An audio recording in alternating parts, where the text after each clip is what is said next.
preciso te falar sobre o Flamengo com campanha de time brigando contra o rebaixamento no retorno.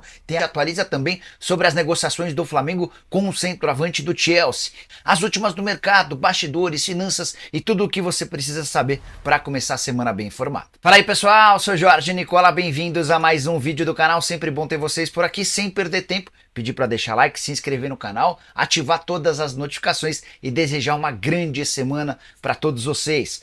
Bora começar o vídeo com aquele tradicional giro de notícias e a primeira informação é sobre o STJD, o Superior Tribunal de Justiça Desportiva, que denunciou o dono da SAF do Botafogo, o John Textor. Pena dele pode chegar até 810 dias de suspensão, além de uma multa de R$500 mil, ainda por conta de todas as declarações, colocando em dúvida a CBF, o Campeonato Brasileiro, clubes e também jogadores. Já Gabigol divulgou em suas redes sociais que seu contrato com a Nike foi encerrado. Atleta que era garoto propaganda da fornecedora de material esportivo desde que ainda atuava nas categorias de base do Santos. Por falar no Flamengo, Lohan está entre os 6 melhores meias atacantes do futebol brasileiro entre os jovens. Foi divulgado um ranking de atletas e o Lohan é o único brasileiro a figurar entre os 6 primeiros. Esse top 3 teve o Kendry Paz do Del Valle, o Cláudio Echeverri do River Plate, além de Franco Mastantuono, vou tentar de novo, Mastantuono, outro jogador do River Plate. Bora falar agora sobre o Flamengo. Você sabia que o Fla tem a sua pior campanha no início do retorno nos últimos 10 anos? E que depois de 6 jogos do retorno, o Flamengo tem só 7 pontos conquistados, ocupando a 15ª colocação. O que eu quero dizer? Que se a gente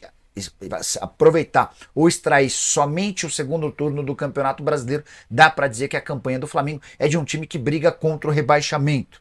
Depois do Flamengo, com menos do que os 7 pontos do Fla, aparecem apenas o Atlético Goianiense e o Corinthians com 6 pontos, o Bragantino com 5 pontos, Cuiabá com 4 pontos. E é exatamente por conta dessa performance ruim, de 2 vitórias, um empate e 3 derrotas, 39% dos pontos conquistados, que o Flamengo perdeu distância ou permitiu que os adversários na ponta da tabela do Campeonato Brasileiro se distanciassem.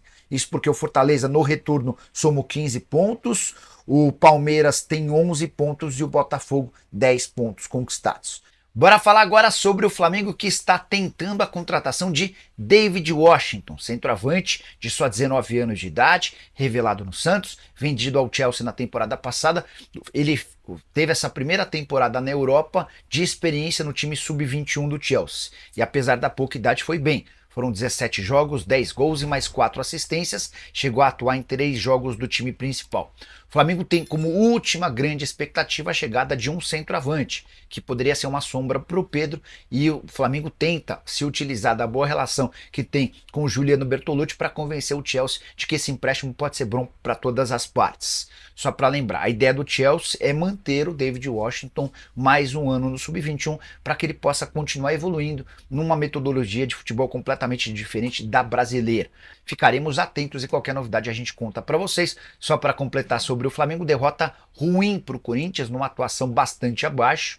O time que agora tem folga até quarta-feira, a representação do elenco marcada para quinta-feira. O Flamengo não tem jogos por conta da data FIFA. Só para completar, Pedro chegou a 30 gols em 43 partidas na atual temporada, além de 8 assistências. Já Alexandro, que virou reforço oficial do Flamengo, deve estrear na próxima rodada contra o Vasco, atleta que não atua desde maio. Como estão as negociações do David Washington com o Flamengo? Essa é uma atualização importante também. Escrever aqui para o empresário dele. Boa noite. Alguma novidade sobre o David Washington? Só para explicar para quem está chegando agora. O David Washington é aquele centroavante que surge muito bem no Santos, logo é vendido para o Chelsea por 15 milhões de euros, vai muito bem no clube inglês, embora no Sub-21. Ele foi com 18 anos de idade, hoje tem 19. Então essa primeira temporada ele jogou na categoria Sub-21, foram 17 jogos, 10 gols e 4 assistências. E alguns clubes brasileiros tentaram a contratação dele. O último a tentar foi o Flamengo, que está tentando uma contratação por empréstimo para que ele possa continuar amadurecendo por aqui. Hoje de manhã, Vou ler para vocês o que esse empresário, para quem eu escrevi agora, respondeu. tinha perguntado para ele, perdão, como é que estava essa negociação, se tinha alguma chance, né? Acho que não vai dar tempo, foi a declaração desse empresário, que faz parte do grupo de sócios que cuida da carreira do David Washington. A ideia do Chelsea era manter o David Washington jogando no time sub-21 do Chelsea, para que ele continue evoluindo por lá. Mas diante dessa proposta do Flamengo, da boa relação que o Bertolucci tem com os dirigentes do Flamengo, eram tratativas. Acabei de mandar mensagem aqui, assim que tiver alguma confirmação, já conto para vocês também, tá? Ó, a resposta aqui, ó. Só para quem está chegando agora, mandei a pergunta coisa de 5 minutos atrás para um dos empresários do David Washington, se ele vai ser contratado pelo Flamengo. Não vai dar tempo, tá? O Chelsea chegou a topar? Ou nem isso? Então, David Washington no Flamengo, informação de agora é de que não vai dar tempo, tá? Ó, mais uma atualização importante. Estou conversando aqui com um dos empresários do David Washington. A pessoa está dizendo que não vai dar tempo de o David fechar com o Flamengo, embora o Chelsea tivesse aceitado o pedido de empréstimo do Fla. As questões burocráticas vão impedir o acordo. Vale a lembrança de que o David havia embarcado para o Brasil para servir a seleção brasileira sub-20 durante esse período de data FIFA, tá? O Oscar vem para o Brasil quando não estiver jogando mais nada. Não tiver nada para fazer, o contrato milionário com o time daqui. Alex, só para atualizar sobre o Oscar, jogador do Xangai Port, né? O contrato dele se encerra em dezembro, tá? E existe a real chance dele voltar, mas isso só vai acontecer se não oferecerem a ele a renovação do contrato. O Xangai Port está tentando convencer o governo chinês a criar uma liberação especial para o Oscar, isso porque a partir do ano que vem o salário máximo lá na China por ano vai ser de 3 milhões de euros, livres de impostos. E o salário do Oscar hoje é de 20 milhões de euros. Ó, vamos para os superchats. O Diego JS. Fala, Nicola, você que é bom em previsões, diz aí, no chute mesmo, quem é o campeão da Copa do Brasil, da Sula, da Libertadores e do Brasileiro? Ó, eu estava falando sobre rebaixamento, para mim, 3 dos 4 rebaixados já estão meio definidos. O Atlético Goianiense, o Cuiabá, o Vitória. O quarto aqui, para mim, é uma incógnita. Às vezes eu acho que o Corinthians cai, às vezes eu acho que vai sobrar para o Criciúma, mas para mim a briga está entre Corinthians, Criciúma e Juventude. Em relação a campeão da Copa do Brasil, vamos começar com o brasileiro. Eu acho que o Palmeiras vai ser campeão brasileiro, tá? E eu tô achando que o Botafogo vai ser campeão da Libertadores. Eu acho que o Flamengo vai ser campeão da Copa do Brasil. E na Sula, eu iria de Fortaleza. Obviamente é um baita chute, né? Próximo da nossa saída do... pode fechar aí, entra mais ninguém não, Munir. A gente está próximo da nossa saída do estádio, tá? A gente vai ter um máximo aqui de 15 minutos. Vai ter um máximo aqui de 15 minutos de coletiva. Cada um tem direito a uma pergunta dentro desse tempo, perguntas repetidas. Vou passar para a próxima pergunta, ok? Então, perguntas. Boa noite, Tite. Boa noite, Fábio. Gabriel Alfa, canal Paparazzo Rubro Negro. Não tem como a gente não comentar sobre a questão dos jogadores lesionados. Hoje foi mais um caso, dessa vez o Varela. O que está acontecendo? É difícil a gente explicar, a gente sabe que tem a questão do calendário, mas tem times que jogaram muito mais que o Flamengo nesse ano, né, em quantidade de jogos, né? Tô falando. Enfim, o que está acontecendo? Se vocês puderem falar um pouco sobre isso, especialmente Fábio, porque não é uma situação normal. A gente já viu o Flamengo com o calendário muito pior em outras situações e não estava do jeito que está, e a gente quer saber o que está acontecendo com essa grande quantidade de lesionados. Obrigado. Boa noite. O primeiro que a gente tem esse tempo todo, mas vai ter as respostas devidamente dadas a vocês com o devido tempo e com a devida, digamos assim, clareza para passar. A gente não vai atropelar as situações todas. Isso é um fenômeno que tem ocorrido no mundo todo. Isso não é só no Flamengo. Isso, você tem os times do Campeonato Brasileiro aí com 12 atletas no DM. Você tem o Botafogo, que teve um atleta machucado ontem posterior de coxa, logo no início da partida, com 3 minutos. Hoje, aqui no Corinthians mesmo, tivemos um jogador com 4, 5 minutos machucado no início da partida, posterior de coxa também. Um outro saiu no segundo tempo, eu não sei se foi lesionado ou não, mas com a mão no posterior da coxa. Então, não é um fenômeno exclusivamente do Flamengo. É um fenômeno mundial. Ano passado, em novembro do ano passado, saiu uma reportagem na revista Mirror da Inglaterra que na rodada da Premier League, 30 jogadores não iriam atuar pelos seus times porque estavam com lesões no posterior de coxa. Foram as 3 que nós fomos acometidos, né? Gabriel, Pedro e Nico, uma lesão muito pequena, e o Pedro, que já voltou. Então, esses 4 que nos assustaram mais, e foi concentrado. Isso dá a imagem que parece que está tudo errado. Não, não está. Nós estamos bem equilibrados, sabemos o que estamos fazendo. E essas lesões, elas vão continuar ocorrendo. Eu sempre disse a vocês, no primeiro semestre eu vim com o Tite também participar de uma coletiva, que as lesões iriam ocorrer. Não tem como fugir. E por quê? Porque o futebol está mais intenso.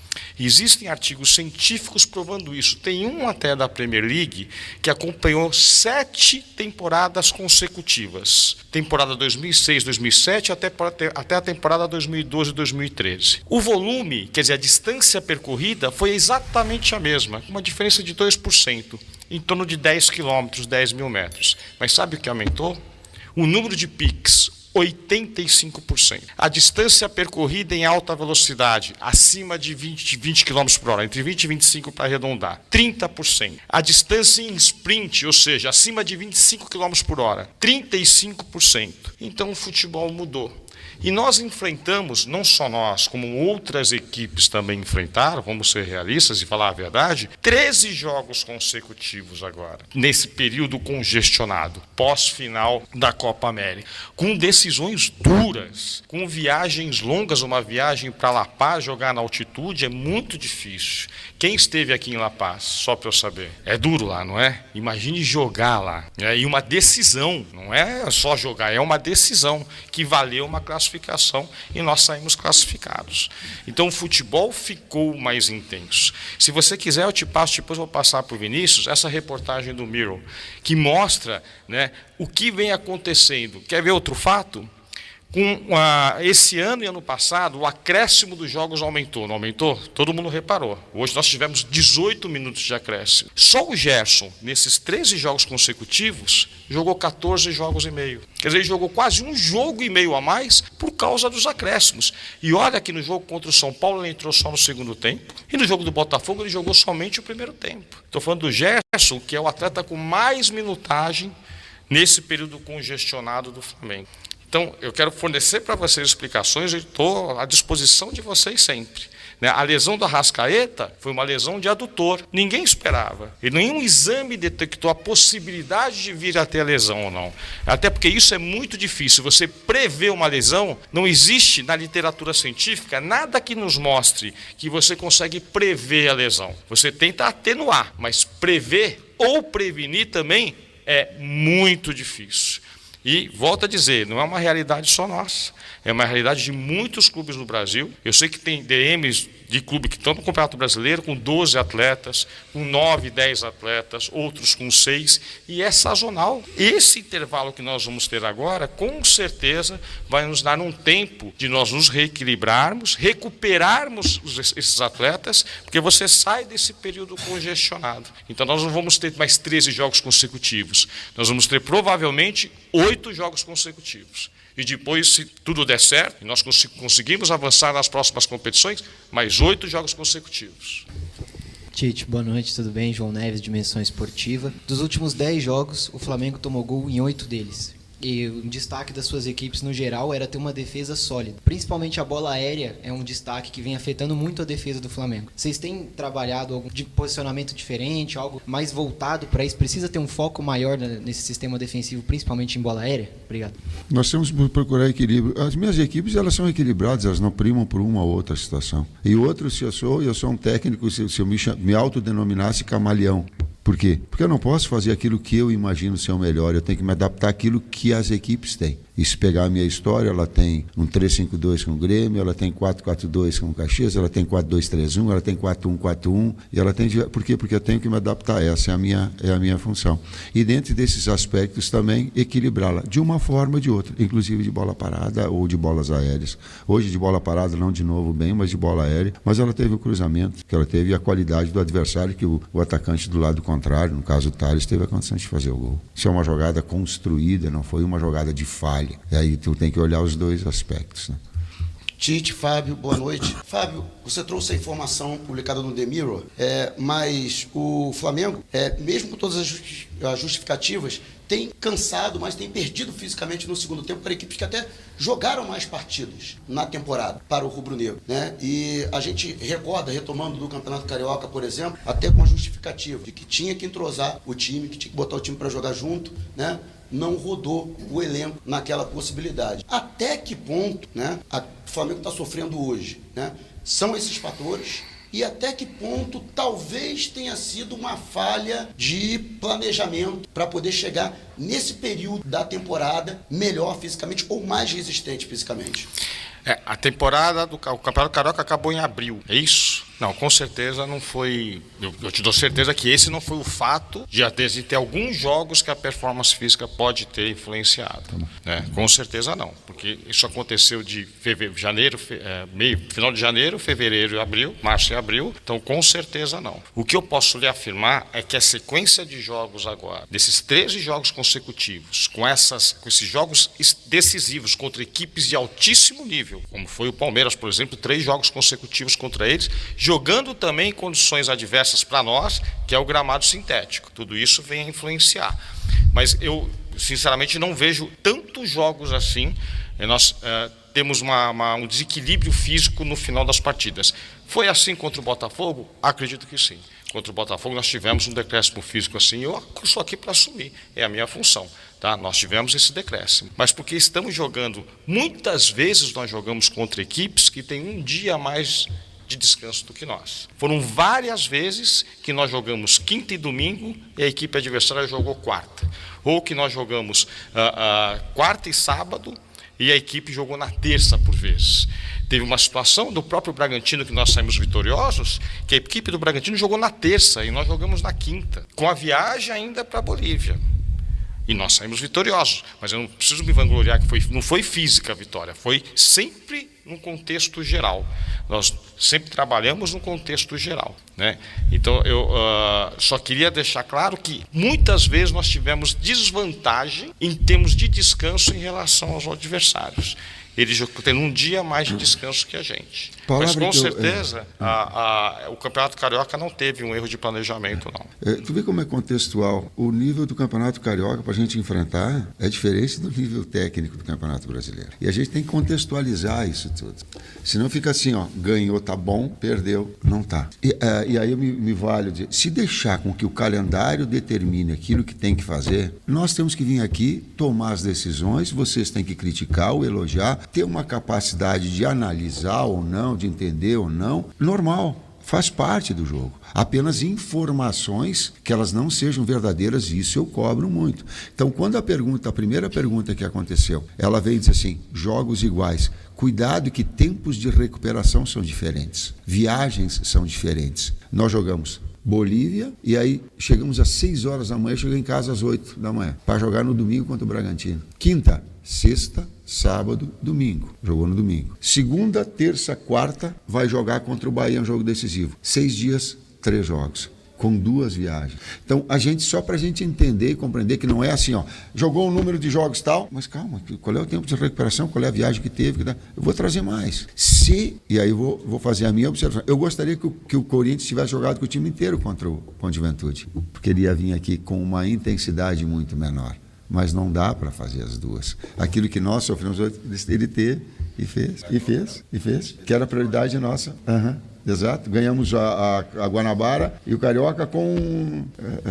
É pouco para o Flamengo, é pouco, mas estabelecemos como prioridade e nos orgulhamos, eu me orgulho disso. Mas a construção desse trabalho todo. Nós pegamos 2 decisivas na altitude, em 13 jogos nessa sequência todos. Queríamos estar melhor, queríamos ter vencido hoje? Sim, claro que sim. Poderia ter jogado melhor taticamente, poderia ter jogado melhor mentalmente, poderia ter jogado melhor fisicamente, poderia ter jogado... Poderia, sim. Nós não estamos nos isentando dessa situação. Mas aí a gente conseguiu, na altitude, classificar. Contra o Palmeiras, classificar. Que são jogos que perdeu lá, mas ganhou 2-0 e jogou muito no primeiro jogo. E contra o Bolívar, ganhou um jogo, foi 2-0 e o tempo todo, só para o torcedor entender que a gente não está se isentando.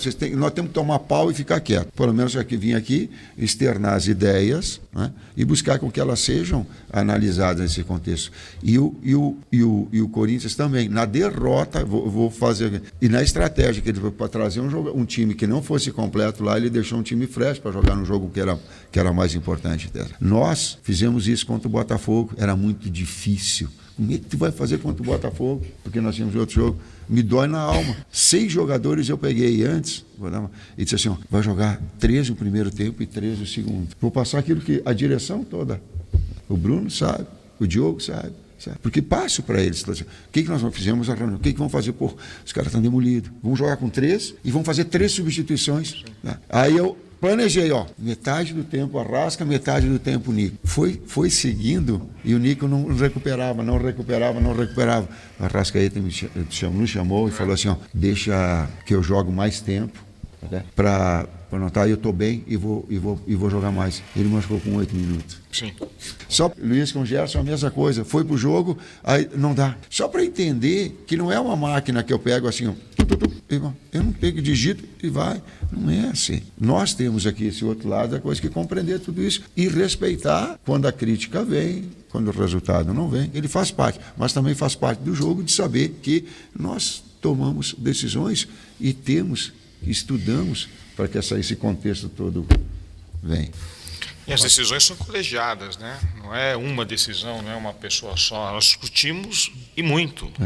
Não vai até na história fisicamente, é sempre um contexto, é físico, técnico, tático e emocional. Esses 4 fatores determinam. Sim. Tu está tomando pau agora por causa da física, mas não é. Ela é o conjunto, Fábio. Nós sabemos disso, cara.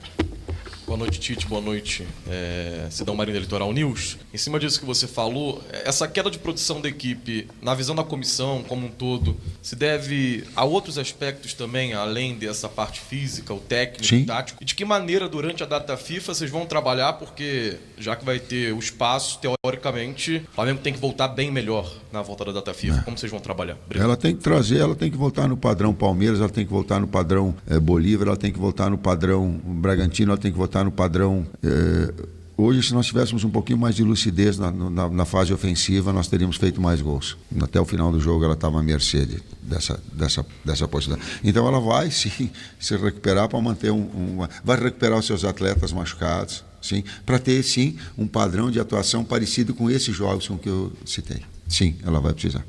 Tite, boa noite, Fábio. Boa noite.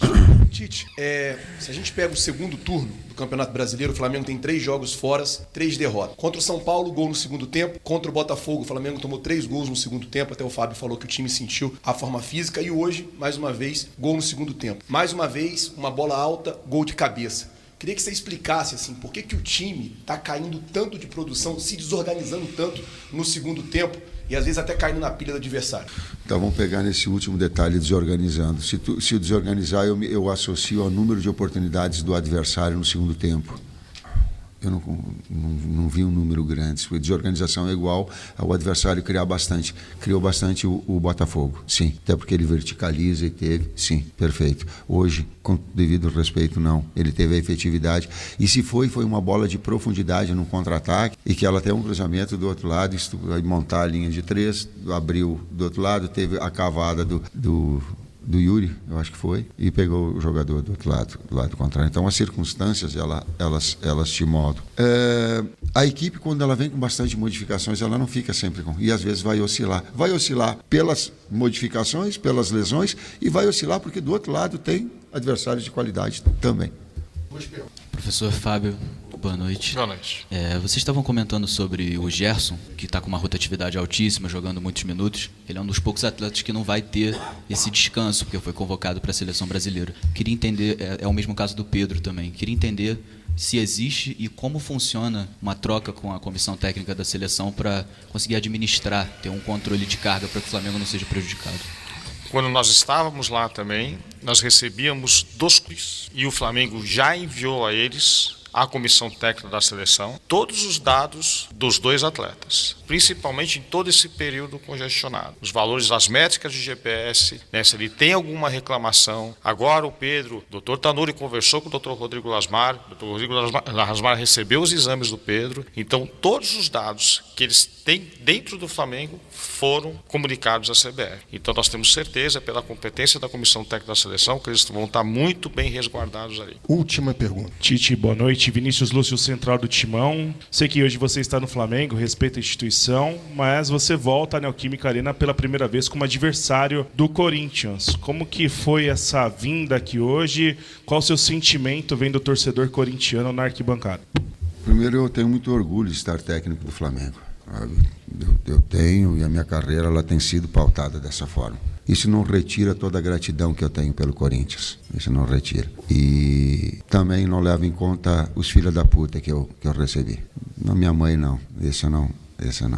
E não é, esses poucos não é da grandeza e nem da educação do torcedor corintiano. O resto faz parte, ele é do jogo, está do outro lado, ele é respeito, ele é vencer, ele é a necessidade. A única restrição é respeitar minha mãe. Essa mamãezinha está lá, deixa ela quieta, me xinga, me manda eu lá onde quiser, faz o que quiser, não cuspe, não fui cuspe, não teve cusparada nenhuma, não teve. Faz parte do jogo, num grande jogo, num extraordinário jogo. Corinthians e Flamengo é emblemático, né? Tenho orgulho de fazer parte, né? E tenho muito orgulho de estar e ter sido escolhido para ser técnico do Flamengo. E essa é a dignidade e a correção que vai me pautar, assim como me pautou ao longo da trajetória toda dentro do próprio Corinthians. Tite e Jorge Jesus, comparações no comando do Flamengo. A pressão sobre Tite no comando do Flamengo tem aumentado, especialmente após a derrota para o Corinthians na Neoquímica Arena.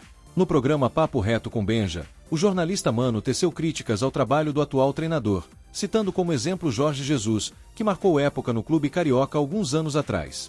Segundo Mano, Tite não consegue extrair o melhor do Flamengo, utilizando uma metáfora interessante. O Tite é um proprietário de Ferrari que não gosta de acelerar. Essa afirmação ressalta a percepção de que o estilo de jogo de Tite é mais conservador, contrastando com a abordagem mais ofensiva e agressiva que caracterizou o trabalho de Jorge Jesus. Tite, apesar de ter conquistado o campeonato estadual este ano e manter o Flamengo vivo em 3 competições, não tem conseguido agradar a maioria dos torcedores com o desempenho da equipe. O que se observa é uma diferença clara no estilo de jogo. Enquanto Jorge Jesus era conhecido por sempre buscar ampliar o placar, mesmo após marcar um gol, Tite parece mais focado em manter a vantagem mínima, jogando por resultados e buscando segurar o jogo após abrir o placar. Essa diferença de filosofia se reflete nas poucas goleadas sob o comando de Tite, contrastando com o Flamengo de Jorge Jesus, que era mais propenso a grandes vitórias e a manter a pressão até o final da partida. Os comandantes do Flamengo nos últimos anos. Jorge Jesus é amplamente considerado um dos maiores, se não o maior, treinador da história do Flamengo. Em sua passagem entre 2019 e 2020, ele levou o time a um período de glórias, conquistando 5 títulos: a Copa Libertadores da América, o Campeonato Brasileiro, a Recopa Sul-Americana, a Supercopa do Brasil e o Campeonato Carioca. Após a saída de Jesus, o Flamengo passou por uma série de técnicos, incluindo Domenech Torrent, Rogério Ceni, Renato Gaúcho, Paulo Souza, Dorival Júnior, Vitor Pereira e Jorge Sampaoli, cada um com sua própria abordagem e resultados variados. A chegada de Tite ao Flamengo, em outubro de 2023, marcou seu retorno aos clubes brasileiros após um período de altos e baixos como técnico da seleção brasileira. Com sua vasta experiência e uma carreira marcada por títulos importantes, a expectativa era de que Tite pudesse trazer estabilidade e sucesso ao Flamengo. No entanto, a comparação constante com Jorge Jesus e a pressão por resultados expressivos continuam a ser desafios significativos para o atual treinador rubro-negro. O desempenho do time sob seu comando será crucial para definir se ele conseguirá repetir o sucesso de seus antecessores e conquistar a torcida flamenguista.